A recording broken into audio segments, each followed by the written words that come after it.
En nuestra entrevista principal vamos a conversar con probablemente uno de los más señeros y conocidos líderes sindicales que ha habido en la historia. Él es Rodolfo Seguel, ex presidente de la Confederación de Trabajadores del Cobre. Muchas gracias por estar con nosotros de nuevo, Rodolfo. Y queríamos conversar contigo varias cosas. En primer lugar, tuviste que hubo una huelga de 2 días en Walmart, en la cadena de alimentos. Ese tipo de cosas hoy día son súper noticiosas porque son poco frecuentes. Que de repente se pare el mundo del trabajo y bloquee una empresa, como en el caso, estos son los supermercados.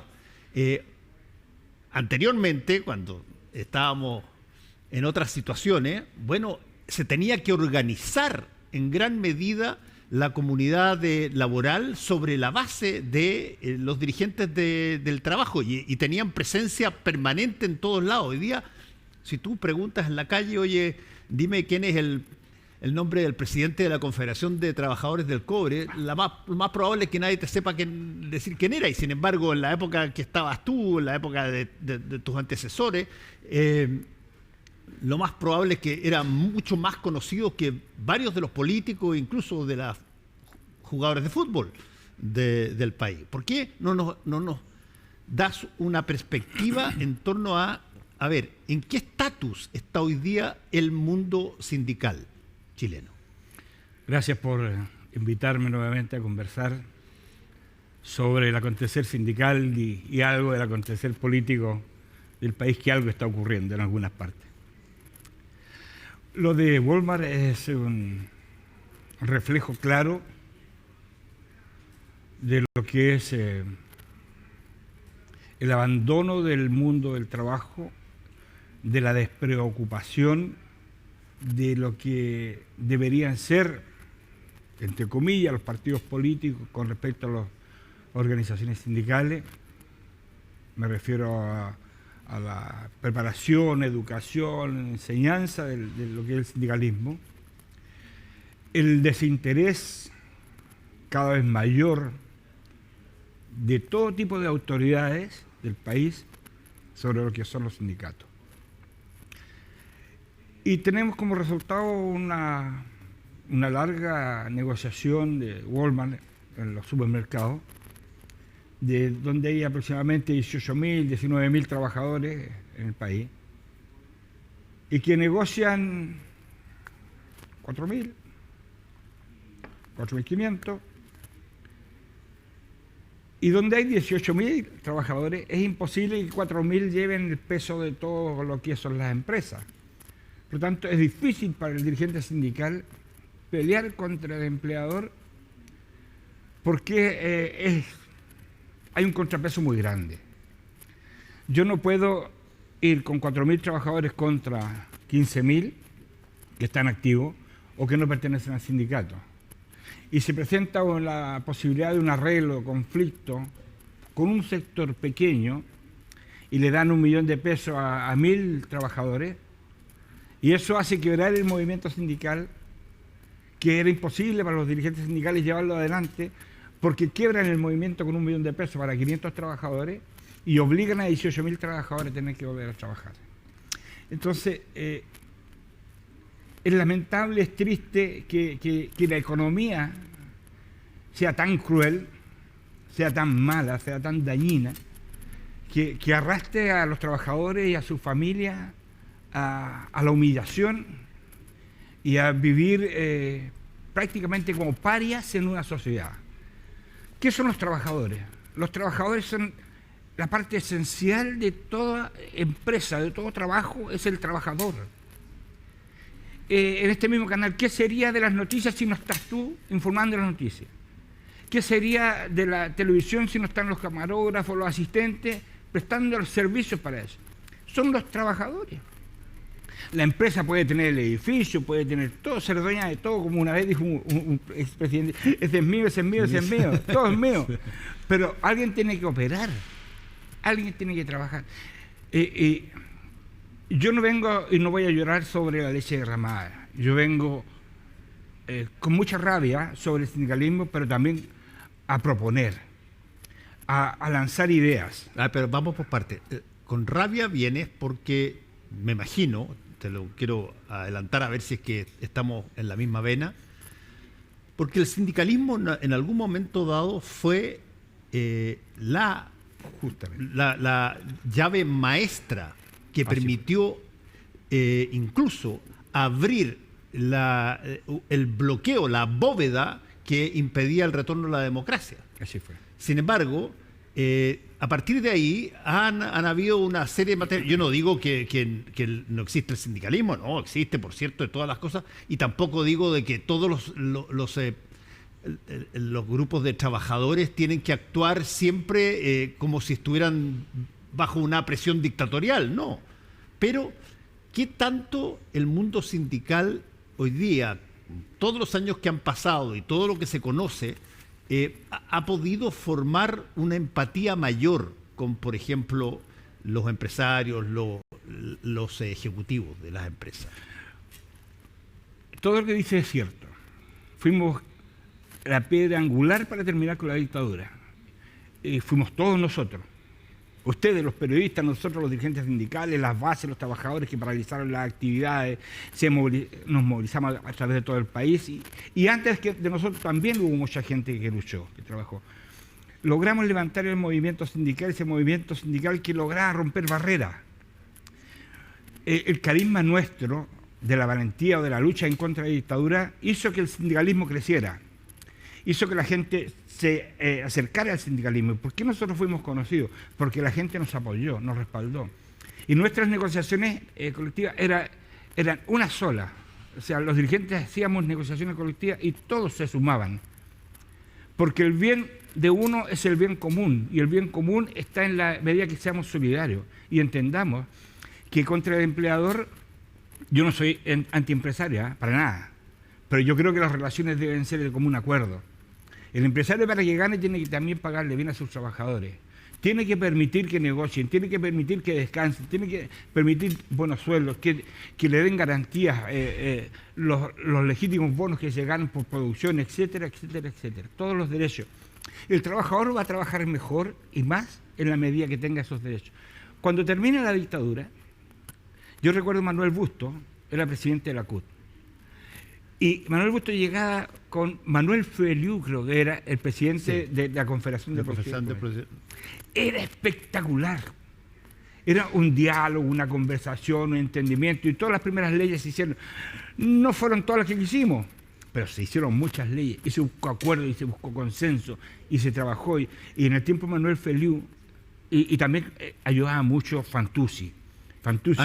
Ángel y Roberto Fantuzzi, los dos, de quien yo soy muy amigo. Entonces, ahora está pero un potente tiktokero. Sí, me invita también a participar en su programa. Entonces, desde el punto empresarial, el mundo sindical y el mundo político, había un encuentro. Fíjate que las leyes se discutían en conversación los empleadores con los trabajadores y luego llegaban a acuerdo con el gobierno. Así se discutían las leyes. La negociación colectiva se discutía con los empleadores. Pero fue creciendo, fue aumentando, y nace algo que yo siempre lo he dicho: el individualismo mató el colectivismo. Y eso fue terrible, porque desde el momento que todos quisieron rascarse por sus propias uñas y decir, yo no necesito a nadie más que mi trabajo, eso es mentira, eso es falso. Efectivamente, el hombre tiene que trabajar, o la mujer tiene que trabajar, pero no nunca solo. Las cosas no se hacen solo. Las cosas se hacen en equipo. Es como una máquina que va uno tras otro, van prestándose apoyo, asesoría, colaboración. Entonces, yo digo, un buen gobierno, un buen empresario, debe ver cómo hace que sus trabajadores estén bien, tengan buenas remuneraciones, tengan buenas garantías y buen trabajo estable, porque así es como va a crecer el país, así es como va a crecer la empresa. Pero esta explotación de Walmart que termina ahora, También la vemos en Codelco. Cuando nosotros éramos, como bien lo decías tú al principio, yo dirigía 25.000 trabajadores del cobre. Mi sindicato eran 500 trabajadores, todos afiliados, todos los trabajadores afiliados al sindicato. Éramos 10.000, 12.000 en el teniente, todos afiliados al sindicato. Todos seguían a los dirigentes sindicales y conseguíamos cosas. Te cuento que después que pasaron los años en democracia, hasta las garantías que teníamos los trabajadores, que nosotros nos habíamos sacado la cresta por tenerlas, y los anteriores a nosotros las vendieron. Le vendían los derechos a la empresa. Por ejemplo, nosotros teníamos 6 días pagados al año, los empleados. Ahora ya no existe eso. Fueron a las empresas y vendieron los 6 días. 1 millón de pesos cada día, los vendieron. Perdieron la salud los trabajadores. Ahora hay 15.000, 16.000 trabajadores en empresas contratistas, donde antes éramos todos de Codelco. Y los contratistas ganan menos de la mitad de lo que gana el trabajador de Codelco y hace más de lo que hace el trabajador de Codelco dentro de la mina o en la fundición o en las distintas áreas de la producción. Está lleno de... No estoy en contra de ellos. Yo digo, yo fuese el gerente de esta empresa, o a lo menos si yo tuviera la posibilidad de asesorar a Máximo Pacheco, al presidente de la República, le diría, todos esos viejos deberían pertenecer a los roles de la empresa. Nuestra empresa, las empresas del Estado tienen que dar el ejemplo. Chuquicamata, Salvador, Andina, El Teniente y todas las minas del norte deberían pasar a ser minas de Codelco, pero con sus trabajadores. Pagados por los roles de la empresa, con hospitales para los trabajadores, mismas remuneraciones, las mismas garantías, los mismos buses. Y llegaba un momento que en Teniente, los buses para los trabajadores de Codelco y las micros para los trabajadores de tercero. ¡Qué vergüenza! Bueno, así es como se ha barrido con el sindicalismo, así es como se ha tercerizado el trabajo. O sea, tercerizar el trabajo es el mayor desprecio a la unidad del movimiento sindical chileno. Porque los terceros van a hacer la pega tuya, por la mitad, menos de la mitad, y lo veían hacer lo mismo. Entonces, si los políticos, no tengo nada en contra de los políticos, pero sí tengo mucho que decir de los políticos no logran entender que para ser un país grande tienen que hacer grandes sus trabajadores y sus organizaciones sindicales. No vamos a ser nunca y solamente vamos a decir, ¿por qué no somos como los alemanes? No, pues si los políticos no son como los alemanes tampoco. Oye, Rodolfo... Perdona que me entusiasme, pero... Para eso estamos conversando. El tema del sindicalismo en, llamémoslo así, el siglo XXI, es un tema súper delicado por un montón de cosas que tú mismo has señalado, algunas de ellas. Una de esas es esta doctrina del individualismo como, oye, hay que rascarse con las propias uñas, y hay montones de frases clichés que se usan para eso. Voy a decir, mira, está bien, pero yo igual mañana tengo que salir a trabajar y tengo que traer plata para la casa, así es que básicamente me miro por mí mismo. Los partidos políticos, por lo menos en Chile, que antes tenían un raigambre y tenían departamento sindical muy fuerte. Frente de trabajadores. Claro, frentes de trabajadores, en todo... De pronto se empezaron a achicar, se empiezan a fragmentar, forman nuevos partidos y el tema de, si tú quieres, la cosa laboral, básicamente se concentra en quien quiera que esté gobernando a través del Ministerio del Trabajo. Y desde ese punto de vista, el sindicalismo es una, si tú quieres, te lo voy a plantear muy directamente, es una idea que está en franco retroceso, que se está diluyendo, así como en algún momento dado existían partidos enormes que de repente, como el tuyo, que de repente se achicaron, la democracia cristiana estamos hablando, o que se fragmentaron en 5 o 6. Estamos viendo en el sindicalismo una situación donde, mira, eso tenía sentido para el siglo XX, pero en el siglo XXI básicamente la gente piensa más en cómo hacer las cosas individualmente que en conjunto. Es que eso es lo que yo no entiendo, Fernando, porque siempre hablan los políticos y todos dicen quieren compararse con otros. Compararse con Europa, con Alemania, sobre todo España. Y a mí me cargan las comparaciones. A mí me gusta mirar lo que yo tengo y cómo puedo superar a otros. Pero efectivamente la Democracia Cristiana, el partido al que pertenezco toda mi vida, no puedo decir que no quieran a los trabajadores, pero sí puedo decir que no los pescan. No los pescan. No los pescan. No voy a hablar por los socialistas, por los PPD, por los radicales, por los comunistas. No, está hablando por tu partido. Por mi partido. Y a los otros, el que le caiga, que se lo ponga. Pero resulta que el movimiento sindical dejó de ser un organismo de interés de los partidos políticos. No hay escuela sindical. No hay recursos para los dirigentes sindicales que mantienen un frente de trabajadores. La Democracia Cristiana no tiene un frente de trabajadores. Pero para conseguir plata para ir a dejar una corona hay que hacer colecta entre nosotros, entre los amigos. No hay cursos de preparación, de educación. Los dirigentes no se ve que recorren el país para ir a dar una charla. A mí la Democracia Cristiana, por años que no me han invitado a dar una charla al país y tengo harto que enseñar. No seré perfecto, a lo mejor no soy tan bueno como los dirigentes políticos, pero tengo algo de experiencia que ellos no tienen y a mí me gustaría. A mí me invitó el Partido Socialista a dar una charla, a conocer mi vida y lo que fue mi libro. La Democracia Cristiana nunca me ha invitado a mí a dar una charla. ¿Sí me han dado reconocimientos? Sí. Me lo dio la Miriam Verdugo, esposa de Manuel Bustos, cuando ella fue presidente del partido. Después me lo dio Fachaín. Pero a mí, más que los premios ni el reconocimiento, me interesa ir a hablar. Me gustaría ir a recorrer el Chuquicamata, a recorrer El Salvador. O sea, pero tú tenías una Nunca. Pero tú tenías una característica, Rodolfo, que es bien interesante. Tú fuiste diputado. 4 periodos. 4 periodos. Y déjame explicarle a la gente que nos está viendo qué significa para un dirigente laboral, sindical, pasar a ser diputado. Mira, tienes que tener un partido que te apoye, tienes que tener primero la capacidad de ganar, porque es una competencia, ganaste. Después te mantienes 4 periodos, tienes 4 periodos, por lo tanto tú eres una persona que empieza a ser parte del sistema de creación de legislación, parte del sistema de conversación entre los distintos poderes del Estado y sobre todo de los partidos políticos que están presentes en el Congreso. O sea, tú ya no...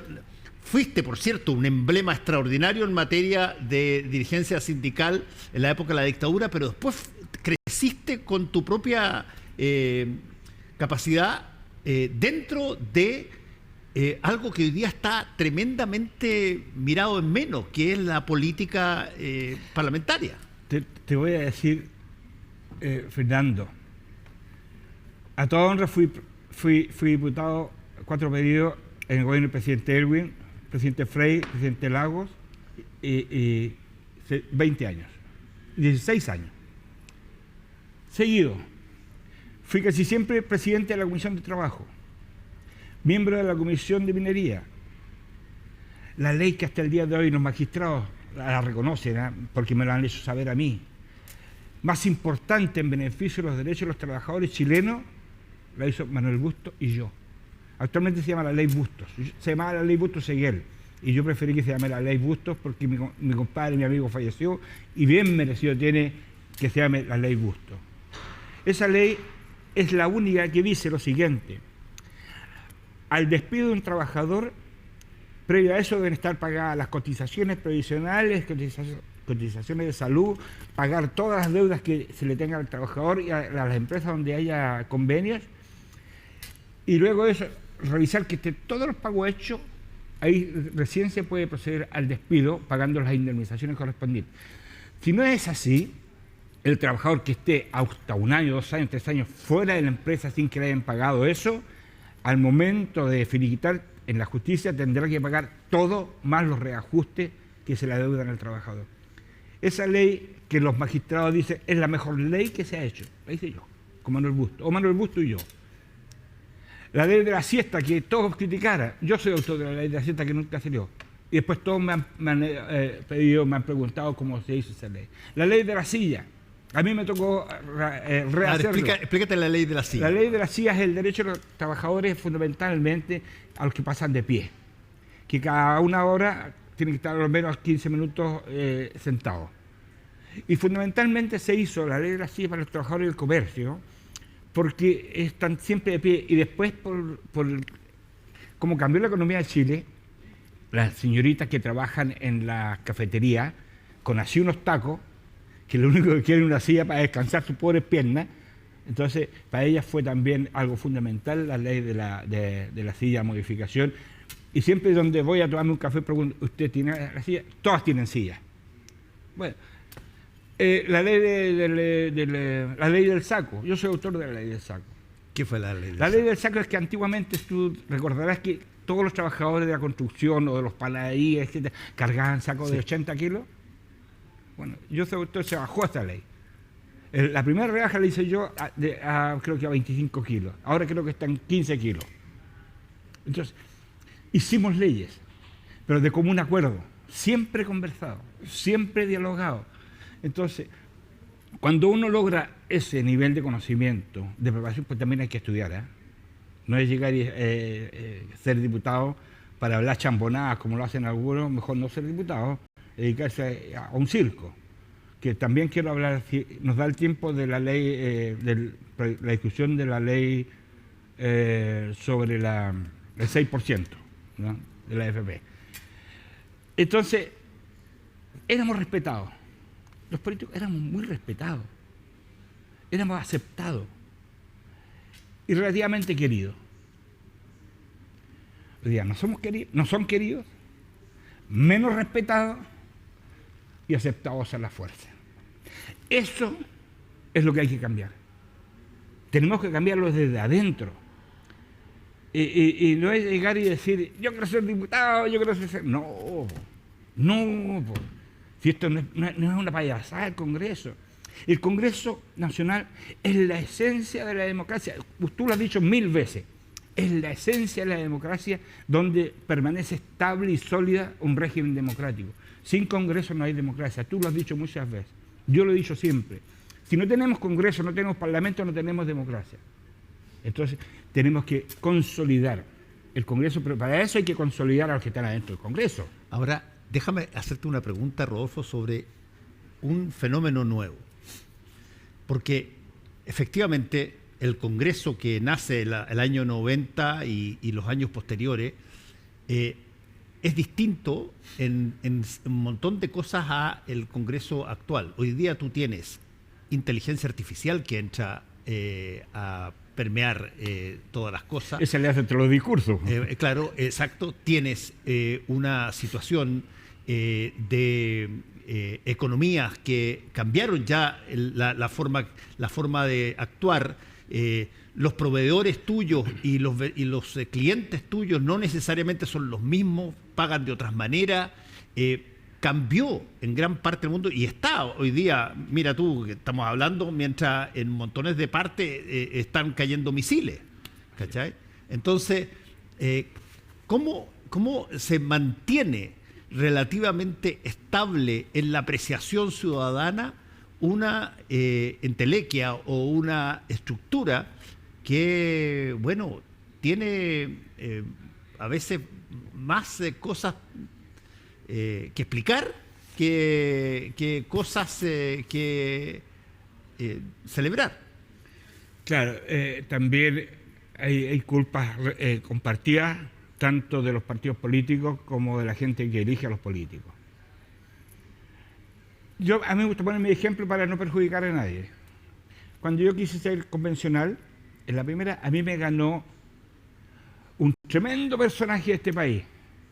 La gente evaluará qué tan bueno era o no. Creo que le decían el pelado Bade. Sí, el pelado Él me Bade. ganó. Sí. Que después pasaron algunas cosas. Él me ganó. Entonces, la gente evaluará los candidatos. Yo tenía esta trayectoria que no era la del pelado Bade, y yo tenía un cáncer de verdad, pero no lo usé como testimonio para conseguir votos. Yo usaba como testimonio de conseguir votos mi vida, mi trayectoria. Bueno, la gente tiene responsabilidad. tiene responsabilidad sobre quienes elige. Yo no tengo nada contra los políticos que van a televisión, pero que vayan a hablar cosas que realmente le interesen a la gente y no a lucirse. Así como tú me invitas a conversar para enseñar, yo enseño lo que es el sindicalismo. Yo no pretendo ser un profesor de nada. Solamente mi experiencia, lo que yo sé, eso lo quiero enseñar. Pero hay otros que van... No, da risa, me da vergüenza, no quiero ni siquiera seguirlo tocando. Pero quiero tocar un tema, A ver. de un político en particular. En la Comisión de Trabajo del Senado se encuentra el 6%. El 6% está hablando de las ISAPRE. De las pensiones, perdón. Para las pensiones. De las pensiones. El 3 para los trabajadores, 3 para la solidaridad. Se han sacado la mugre durante 3, 4 gobiernos. Llevan 12 y 15 años ese proyecto ahí. De pelota en pelota, pelota en pelota en pelota. Estuve el otro día conversando con la ministra y me comentaba que las cosas están en el Senado, que esto es tan difícil aquí. Pero voy a tirar una raya a la bola, como diría mi amigo Ricardo Mazzábal. ¿Quién es el presidente de la Comisión de Trabajo del Senado?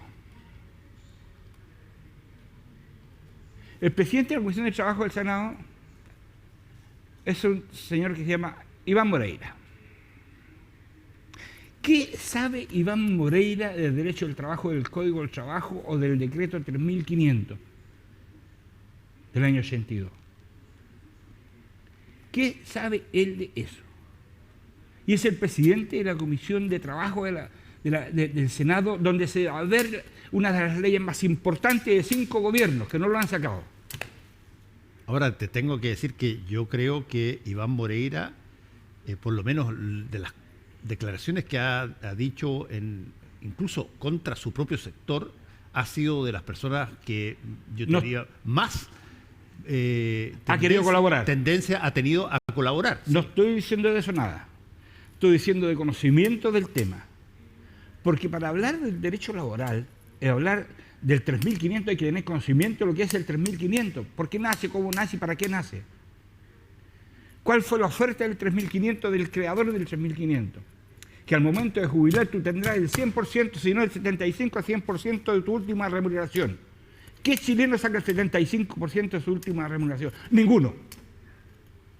Sacan más plata en jubilación los viejos que se retiraron con el antiguo sistema que los que se retiran, aunque tengan 100, 200 millones de pesos en sus cuentas, no sacan 1,5 millones de pesos.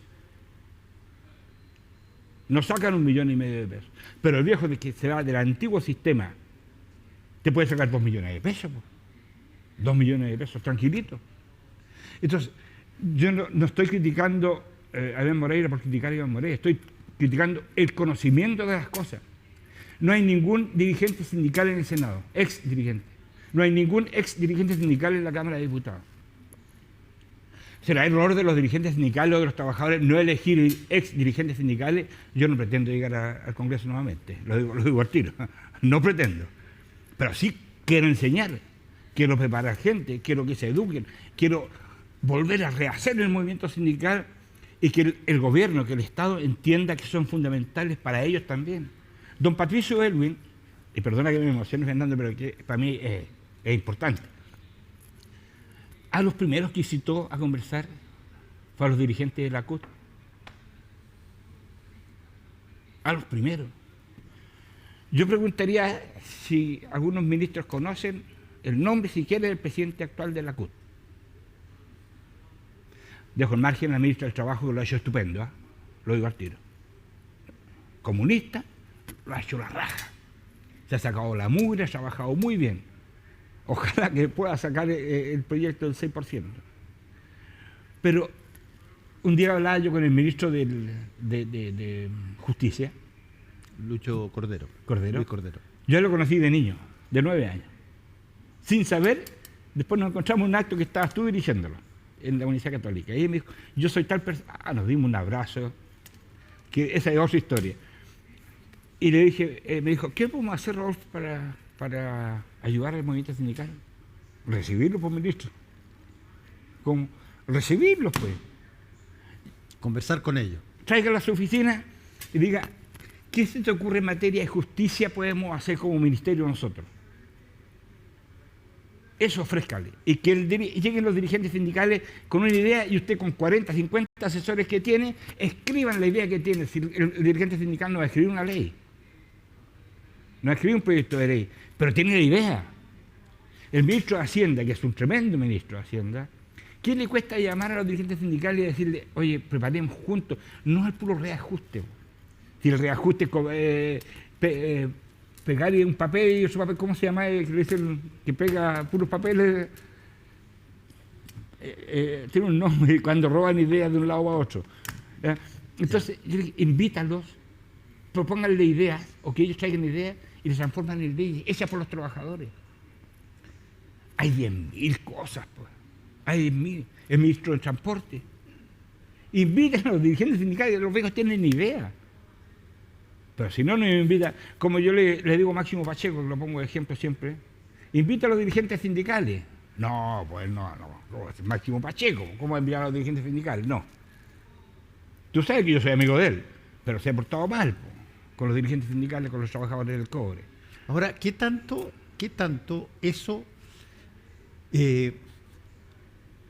deriva, Rodolfo, de ciertas situaciones? No te estoy hablando de casos puntuales, pero deriva de ciertas situaciones.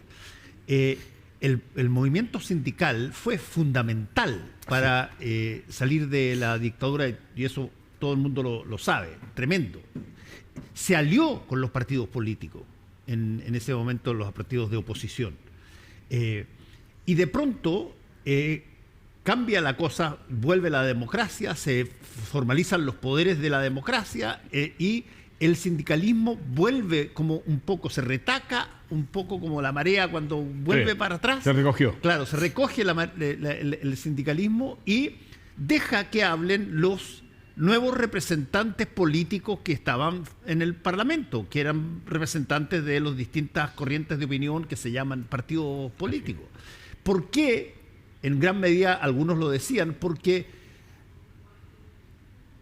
eso que ustedes hicieron en forma brillante fue una anomalía, porque había una dictadura que había cambiado muchas cosas y por lo tanto el sindicalista pasó a ser una persona de batalla de calle. Pero técnicamente, en una situación de democracia ordenada, nueva, habría que retrotraer eso a las posiciones de cada cual y no generar una politización específica del mundo sindical. Lo que te estoy diciendo, que me lo han contado varios. ¿Qué tanto de eso tiene sentido? Seguramente nosotros cometimos un error, y yo te voy a comentar una anécdota que me pasó. Yo en Brasil me encontraba con Luis Eduardo Taller, que era mi abogado, mi asesor, mi amigo, mi compadre. Y con Juan Manuel Sepúlveda, que era el encargado internacional de nuestro, y trabajaba en la FLC, en la CIOLS, en Bruselas. Y tuve una reunión con Ignacio Lula da Silva, ¿te suena? Sí.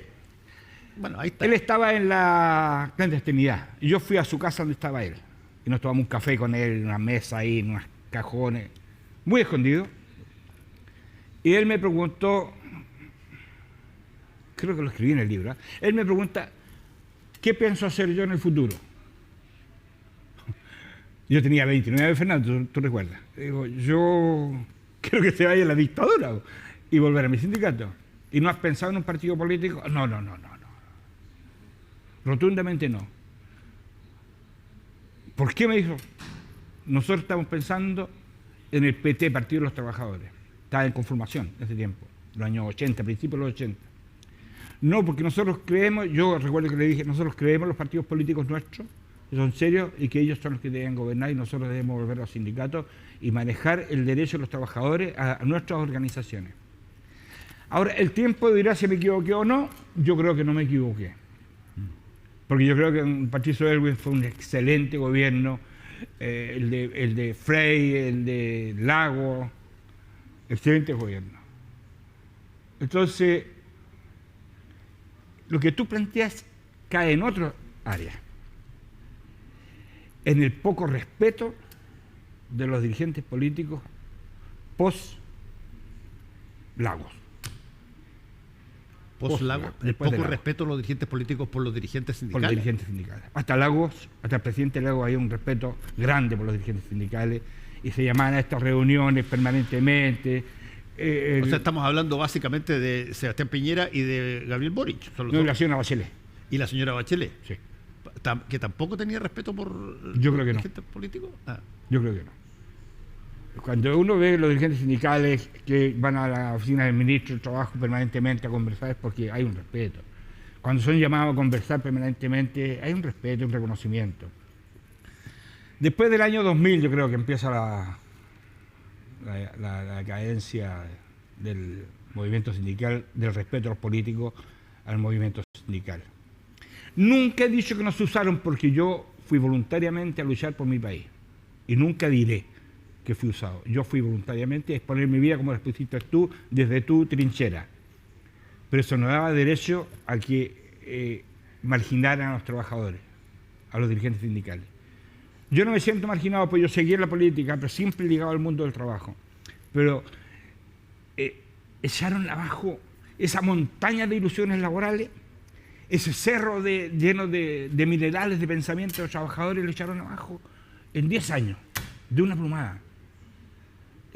Nuestro movimiento sindical, que debería ser brillante, de esas mentes de cabros que están en el sindicalismo, les cerraron todas las puertas, los cabros están sin ánimo, putas juntan plata para una corona, no tienen plata para viajar, para recorrer el país. Si no fuese por los gobiernos de turno que llevan 10, 15 dirigentes sindicales a la OIT, no conocerían otras realidades, no se educan, no hay forma. ¿Qué le cuesta al gobierno, a cualquier gobierno, hablo de este exclusivamente, a los gobiernos, crear nosotros una universidad de los trabajadores, donde preparen trabajadores, dirigentes sindicales, dirigentes sociales, una universidad? ¿Hay eso? ¿En qué parte hay? En Europa los sindicatos tienen preferencias para educar a sus trabajadores, a sus dirigentes sindicales. Si uno cuando va a Europa, bueno, en el tiempo que yo viajaba, era un paseo de cultura sindical, un paseo de cultura política, de historia. Aquí viene un viejo de afuera, ¿qué le podemos hablar? ¿De qué historia? De las peleas que vimos en dictadura, po. Y que hubo una vez un que se llamaba Rodolfo Seguel, otro que se llamaba Manuel Busto, otro que se llamaba Arturo Martínez, Moisés Labraña. Puta, esos viejos están muriendo casi todos, creo que quedan 2 o 3 vivos. Seguel anda por ahí hablando todavía. No, pues esa no es la historia. Yo no quiero monumentos para ninguno de nosotros. Yo quiero que el movimiento sindical renazca desde sus propias cenizas, como el ave fénix. Mira, me puse poético, me decía. Rodolfo, te quiero agradecer una vez más por haber venido y seguramente vamos a estar conversando más adelante de nuevo, a ver si es que aparecen determinadas cosas que eventualmente nos motiven para retomar donde dejamos hoy día. Yo Muchas encantado vendré cada vez que me invites porque creo que, y esto es muy en serio, muy en serio, creo que es el único espacio en Chile que tenemos para hablar con la tranquilidad que yo hablo y tú dejas el espacio para que uno se pueda explayar con el debido respeto que se merece a las cosas y a las personas, así que yo me siento muy honrado de estar en tu programa. Gracias.